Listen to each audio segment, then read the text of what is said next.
मोहनपुर गांव में शिवम नाम का एक चौकीदार था। वो रात भर गांव की गलियों में घूमता और आवाज लगाता था। इसके चलते गांव वाले चैन की नींद सोते थे। वो रात को अपना खाना लेकर निकलता और वो शिवजी के मंदिर जाता था। रात के समय जब पुजारी जी मंदिर बंद करते तब वो अपने काम पर निकल जाता था।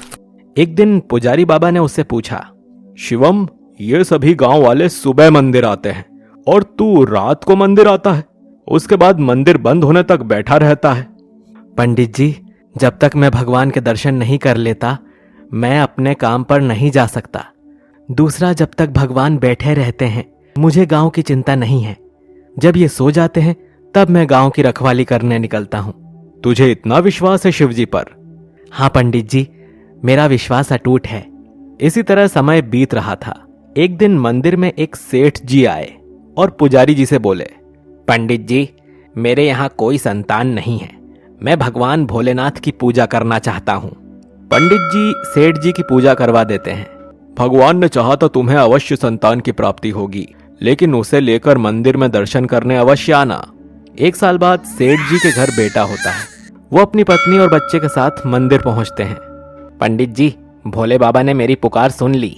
ये सुनकर पंडित जी बहुत खुश होते हैं और उसके बाद सेठ जी कहते हैं, पंडित जी, मैं इस शिवलिंग की जगह सोने का शिवलिंग स्थापित करना चाहता हूँ। ये आप क्या कह रहे हो सेठ जी? ये शिवलिंग बहुत पुराना है, हम इसे हटा नहीं सकते, और अगर आपने सोने का शिवलिंग स्थापित कर दिया तो इस खबर के फैलते ही शिवलिंग चोरी होने का खतरा बढ़ जाएगा। लेकिन पंडित जी, मैंने फैसला ले लिया है, आप कोई उपाय बताइए। ठीक है, मैं गांव वालों से सलाह करके आपको बताऊंगा। आप 2 दिन बाद आइए। रात को पंडित जी शिवम से बात करते हैं। पंडित जी, आप चिंता मत करिए, भोलेनाथ पूरे संसार की रक्षा करते हैं। क्या अपने शिवलिंग की रक्षा नहीं कर पाएंगे? आप एक काम कीजिए, सेठ जी से कहिए कि इस शिवलिंग को ही सोने से मड़वा दीजिए। इससे ये शिवलिंग सोने का दिखने लगेगा और इसे हटाना भी नहीं पड़ेगा। लेकिन चोरों की नजरों में तो ये सोने का शिवलिंग होगा, उन्हें थोड़ी पता होगा कि ये पत्थर का है। आप उसकी चिंता मत कीजिए, सब भोलेनाथ पर छोड़ दीजिए। पंडित जी अगले दिन सेठ जी को सब बता देते हैं। सेठ जी शिवलिंग पर सोना लगाने का काम शुरू करवा देते हैं। 1 महीने में शिवलिंग सोने का दिखने लगता है। एक दिन पंडित जी शिवम को बुलाते हैं। शिवम, तुम्हारी बात मानकर मैंने सेठ जी से शिवलिंग पर सोना तो मड़वा दिया, लेकिन रात में इसकी रखवाली तुम्हारे जिम्मे है। पंडित जी, वैसे तो मेरे रहते पूरे गांव में चोरी नहीं हो सकती, लेकिन फिर भी मैं मंदिर का विशेष ध्यान रखूंगा, आप चिंता ना करें। एक दिन रात को शिवम मंदिर के पास से गुजर रहा था तो उसने देखा मंदिर के द्वार खुले हैं और एक आदमी शिवलिंग के पास कंबल ओढ़कर बैठा है। शिवम उसके पास पहुंचा। तू कौन है और तूने मंदिर का द्वार कैसे खोला? चोर है क्या तू? नहीं, मैं चोर नहीं हूं, मैं केवल ये सोना हटाना चाहता हूं। तुम इस सोने को ले जाओ। क्या मतलब? इस सोने को क्यों हटा रहे हो? ये सोना तुम्हारे कारण लगा है, इसीलिए मैं चाहता हूं कि ये सोना तुम ही ले जाओ। आप कौन हैं और ऐसा क्यों बोल रहे हैं? तभी वो आदमी भगवान शिव के रूप में प्रकट हो जाते हैं। मेरे और मेरे भक्तों के बीच में ये सोने की दीवार खड़ी कर दी है। मेरे भक्त जो भी श्रद्धा से अर्पण करते थे वे इस सोने पर ही रह जाता है, मुझ तक नहीं पहुंच पाता और ना मेरे भक्त मेरे दर्शन कर पा रहे हैं। शिवम ये सुनकर भगवान के पैरों पर गिर जाता है। प्रभु, मुझे माफ कर दीजिए, मैं अज्ञानी समझ नहीं पाया कि आप तक जल भी नहीं चढ़ पा रहा है। मैं अभी इस सोने को हटा देता हूं। यह कहकर शिवम उस सोने को हटा देता है। भगवान शिव उसे आशीर्वाद देकर अंतर्ध्यान हो जाते हैं। सुबह जब मंदिर खुलता है तो पंडित जी ये सब देखकर शिवम से पूछते हैं। शिवम उन्हें सारी बात बता देता है। पंडित जी उसी समय सेठ जी को बुलाते हैं। भगवान, मुझे माफ कर दीजिए, मुझसे बहुत बड़ी भूल हो गई। अपनी जिद के कारण मैंने आपकी पूजा में बाधा डाली। उस दिन से मंदिर में पहले की तरह पूजा होने लगी। सेठ जी ने वो सोना गरीबों में दान कर दिया। शिवम ने जब से होश संभाला तो उसने अपने आप को अकेला ही पाया। पास ही एक ढाबे पर वह दिन भर काम करता था, रात को वहीं सो जाता था। ढाबे का मालिक कमल उसे दिन भर काम में लगाए रखता था। एक दिन रात को शिवम सो रहा था, तभी उसकी आंख खुली। वह उठकर बैठा। रात के अंधेरे में उसे डर लग रहा था। उसने अपने आसपास देखा तो कोई नहीं था। ढाबे के दूसरे नौकर अपने अपने घर चले जाते थे। भगवान, क्या मेरा कोई नहीं है इस दुनिया में? मेरा कोई घर नहीं है। मैंने कमल जी से कई बार पूछा तो उन्होंने कहा कि मैं उन्हें शिवजी के मंदिर के पास भीख मांगता मिला था। ये सोचकर शिवम रो रहा था। तभी उसे मंदिर की घंटी सुनाई दी। वह उठकर उस ओर चल दिया। मंदिर की सीढ़ियों के पास पहुंचकर उसने देखा, मंदिर की सीढ़ियों पर एक आदमी और एक औरत बैठे थे।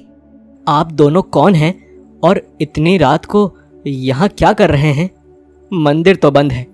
क्या आपने ही घंटी बजाई थी? हाँ बेटा, हम अपने बेटे को ढूंढ रहे थे। हमें किसी ने बताया था कि इस मंदिर की घंटी रात को बजाने पर केवल उसे ही सुनाई देगी जिसे तुम ढूंढ रहे होंगे। तुम्हें यह घंटी सुनाई दी, तभी तुम यहाँ खींचे चले आए। क्या आप मेरे माता पिता हो? बेटा, ऐसा ही समझ लो। अभी कुछ देर पहले तुम कह रहे थे मेरा कोई नहीं, इसीलिए हम आ गए। लेकिन हम तुमसे मिलने रात को ही आ सकते हैं, और ये बात किसी को मत बताना। शिवम उनके गले लगकर रोने लगा। बेटा, अभी हमारे पास कुछ नहीं है, न रहने को न खाने को। हम सब इंतजाम कर लें, फिर तुम हमारे साथ रहना। आप चिंता मत करो, मैं आपके लिए खाना लाया करूँगा। रात को ढाबे पर बहुत सारा खाना बच जाता है। शिवम कुछ देर उनके साथ खेलता रहता है। बेटा, अब हमें जाना होगा। किसी ने देख लिया तो बहुत परेशानी हो जाएगी। आप कब आओगे मुझसे मिलने? बेटा, हम हर रात को आएंगे। जब तुम्हें घंटी की आवाज सुनाई दे तब यहीं आ जाना। इसके बाद शिवम उनसे विदा लेकर चल देता है। कुछ देर बाद वह पीछे मुड़कर देखता है तो वहां कोई नहीं था। अगली रात को शिवम फिर उनसे मिलने पहुंच जाता है। आज वह अपने माता पिता के लिए खाना लेकर गया था। आप दोनों भूखे होंगे, मैं आपके लिए खाना लाया हूँ। ठीक है बेटा, रख दो, हम ये खा लेंगे। माँ, मैं आपकी गोद में सोना चाहता हूँ। माँ के हाँ कहने पर शिवम उनके गोद में सर रखकर सो जाता है। जब शिवम की आंख खुलती है तो ढाबे का मालिक उसे डांट रहा होता है। अबे उठ, काम नहीं करना क्या? कब से सो रहा है? शिवम उठकर अपने माँ बाप को ढूंढने लगता है। चल काम कर, कितना काम पड़ा है। मैं अपने माँ बाप को ढूंढ रहा हूँ। मैं अपनी माँ की गोद में सोया था, यहाँ कैसे आ गया? अबे भिखारी, तू मंदिर के पास भीख मांगता था। तेरे माँ बाप कहाँ से आ गए? चल काम कर। शिवम कुछ नहीं कहता और काम में लग जाता है। आज उसे बहुत बुरा लगा कि उसके माता पिता उसे ढाबे पर छोड़ गए। रात को वह गुस्से में मंदिर पहुंच जाता है। वहां कोई नहीं था। वह बैठकर इंतजार करने लगता है। तभी वह दोनों वहां आ जाते हैं। आप दोनों बहुत खराब हैं। अपने बेटे को अपने साथ नहीं रख सकते। मुझे आप उस ढाबे में छोड़ आए। मुझे कुछ नहीं पता, मुझे आपके साथ रहना है। हम जानते हैं बेटा, आज उस ढाबे वाले ने तुझे बहुत बुरा भला सुनाया होगा। चिंता मत कर, अब तू हमारे साथ ही रहेगा। वे दोनों उसे लेकर एक घर में पहुंच जाते हैं। वह घर बहुत सुंदर था। शिवम बहुत खुश हो जाता है। वहां वह अपने माँ बाप के साथ रहने लगता है। वे दोनों कभी कभी कहीं चले जाते थे, लेकिन रात के नौकर नौकरानियां उसकी देखभाल करते। इसी तरह समय बीत जाता है। शिवम बड़ा हो जाता है। एक दिन वह अपने माँ बाप का इंतजार कर रहा था।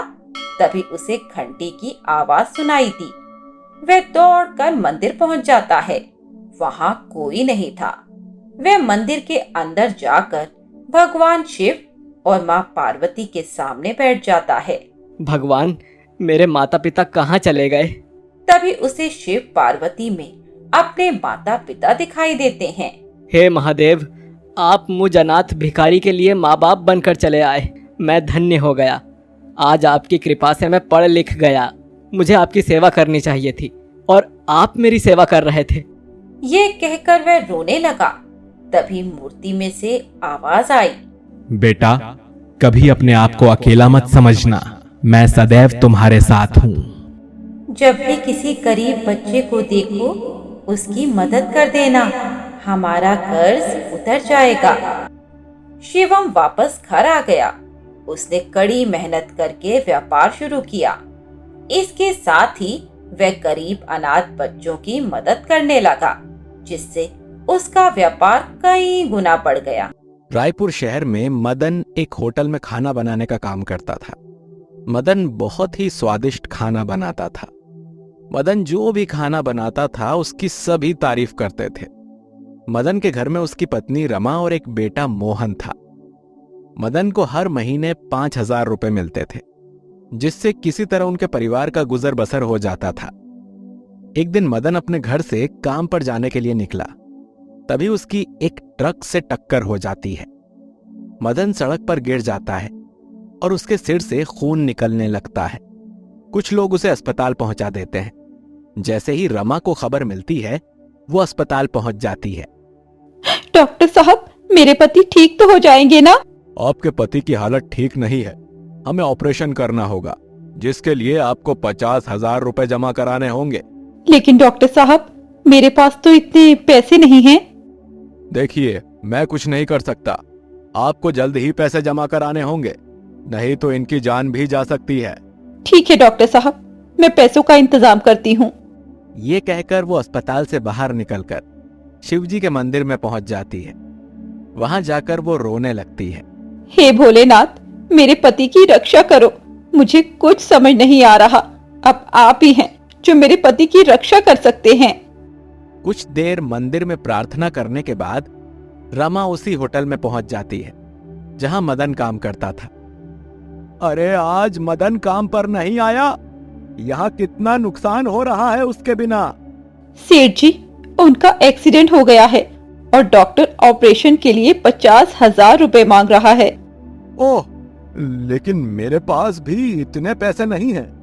तुम एक काम करो, ये 10,000 रुपए रख लो, इससे ज्यादा मैं कुछ नहीं कर सकता। लेकिन 10,000 में क्या होगा सेठ जी? मैं इतना ही कर सकता हूँ। रमा रुपए लेकर अस्पताल पहुंच जाती है। डॉक्टर साहब, ये पैसे रख लीजिए, मैं कल तक बाकी पैसों का इंतजाम कर लूंगी। अगले दिन सुबह रमा अस्पताल जाने के लिए निकलती है। रास्ते में मंदिर देखकर वो मंदिर चली जाती है। भगवान, आज मुझे पैसे जमा करने हैं, समझ नहीं आ रहा मैं क्या करूं। मैं तो यहाँ किसी को जानती भी नहीं हूँ। अब सब आप ही के हाथ में है, मेरे पति की रक्षा करो प्रभु। रमा कुछ देर मंदिर में बैठकर रोती रहती है। उसके बाद वो बाहर आ जाती है। तभी मंदिर की सीढ़ियों पर उसे एक बच्चा दिखाई देता है। बेटा, तुम कौन हो और यहाँ अकेले क्या कर रहे हो? मेरे माता पिता खो गए हैं, क्या आप मुझे उनके पास लेकर जा सकती हैं? लेकिन मैं उन्हें कैसे ढूंढूंगी? तुम एक काम करो, मेरे साथ अस्पताल चलो, वहाँ से हम पुलिस स्टेशन चलेंगे। पुलिस तुम्हारे माता पिता को जरूर ढूंढ लेगी। रमा उस बच्चे को लेकर अस्पताल पहुंच जाती है, लेकिन तभी अस्पताल के दरवाजे पर ही उस बच्चे के माँ बाप उसे मिल जाते हैं। आपका बहुत बहुत शुक्रिया, आपने मेरे बच्चे को ढूंढा। कोई बात नहीं, भगवान भोलेनाथ की कृपा से आपका बच्चा मिल गया, यही काफी है। आप अस्पताल में कैसे आई हैं? रमा ने उन्हें सारी बात बता दी। कोई बात नहीं, आप ये पैसे रख लीजिए और अपने पति का इलाज करवा लीजिए। रमा पैसे लेकर अंदर जमा करने चली जाती है। वो डॉक्टर को पैसे देकर बाहर आती है। तब तक दोनों माता पिता वहां से चले जाते हैं। उसी दिन मदन का ऑपरेशन हो जाता है और वो कुछ ही दिनों में ठीक होकर घर आ जाता है। कुछ दिन बाद मदन, रमा और मोहन तीनों भगवान शिव के मंदिर जाते हैं। भगवान, आपकी कृपा से मेरे पति ठीक हो गए। रमा जब मूर्ति की ओर देख रही थी तो भगवान शिव और मां पार्वती में उसे वही माता पिता दिखाई दिए जो अस्पताल में मिले थे। ये देखकर रमा रोने लगी। भगवान, आप स्वयं मेरी मदद करने आए और मैं आपको पहचान न सकी, मुझे माफ कर दीजिए। रमा ने ये बात मदन को बताई। तीनों उस दिन से भगवान भोलेनाथ की भक्ति करने लगे। मदन अब उसी होटल में काम करने लगा था। इस तरह तीनों भोलेनाथ की कृपा से खुशी खुशी रहने लगते। एक गांव में एक छोटा सा परिवार रहता था। इस परिवार में रामू अपनी पत्नी सुमन व अपनी माँ के साथ रहता था। रामू दिन रात खेतों में काम करता और बड़ी मुश्किल से अपने परिवार का पालन पोषण कर पाता था। रामू की माँ भगवान शिव की बड़ी भक्ति किया करती थी। वह दिन रात भगवान के भजन पूजन में लगी रहती, लेकिन उसकी बहू सुमन बिल्कुल इसके विपरीत पूजा पाठ से कोसों दूर और हमेशा खाने पीने और मौज मस्ती में लगी रहती।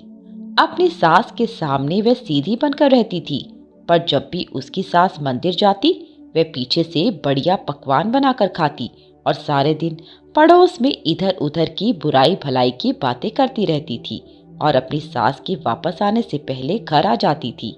सुमन की सास प्रत्येक सोमवार को शिव के मंदिर में शिवलिंग पर दूध चढ़ाया करती थी, जिसके लिए वह पहले से दूध मंगा लेती और एक बड़े से बर्तन में रख देती थी।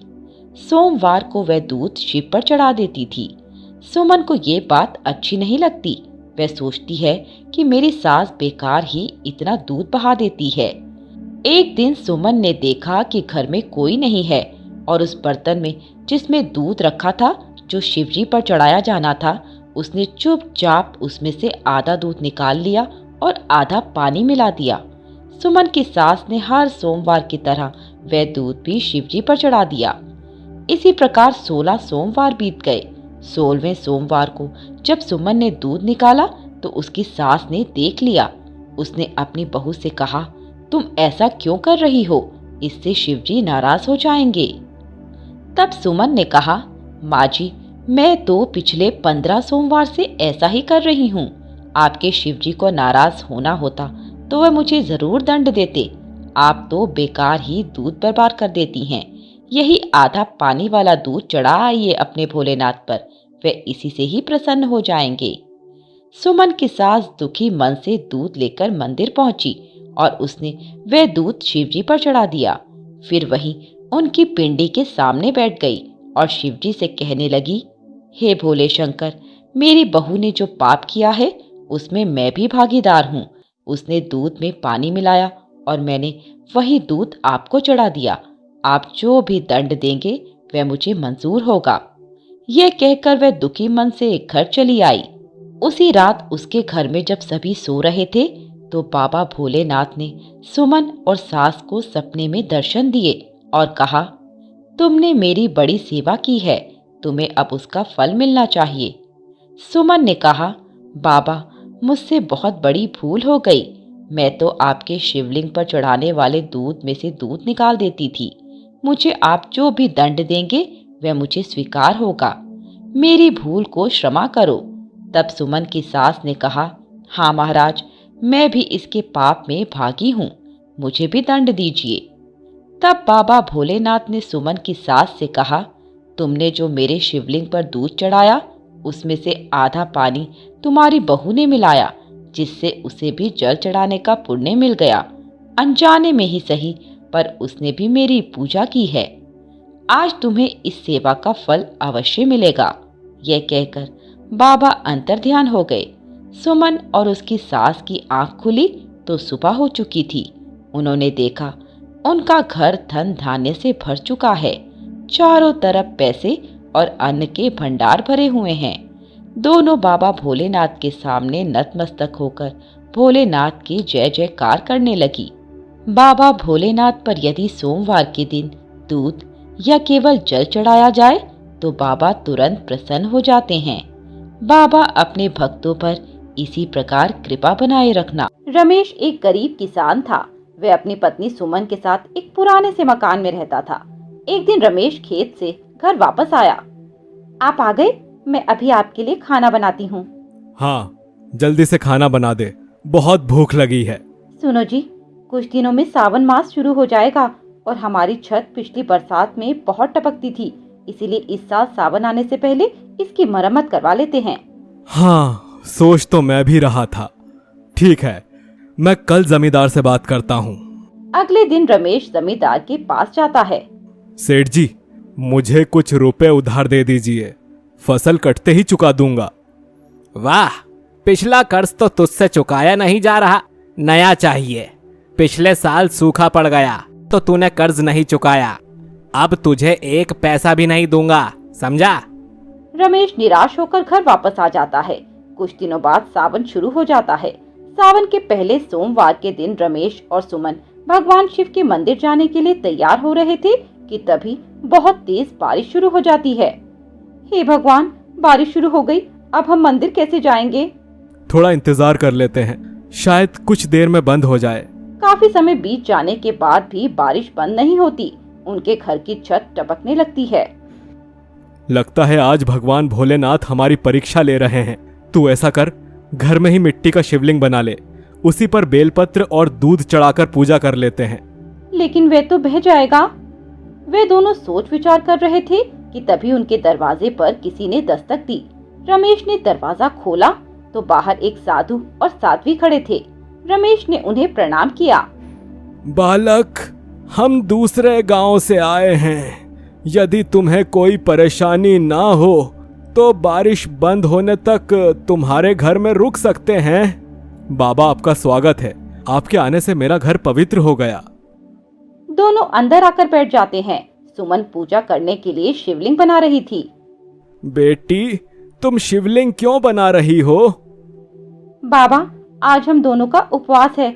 हम बारिश के कारण पूजा करने मंदिर नहीं जा पाए, इसलिए घर में शिवलिंग बनाकर पूजा करना चाहते हैं।